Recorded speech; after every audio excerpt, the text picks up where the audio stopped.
нам хоть хальку гефаха сдруться, мы не знаем, где они вообще.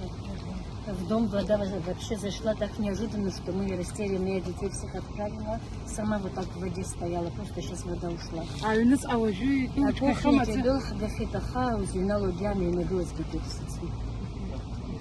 Ус психара гиза закибзен рахашимата бринес арохуда. Арух, ктука, птичка сджибая, загет зигает одним словом. Все.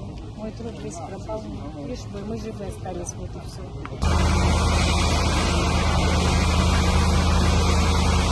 Все, остановим, не переживайте, все будет хорошо. Давайте, удачи!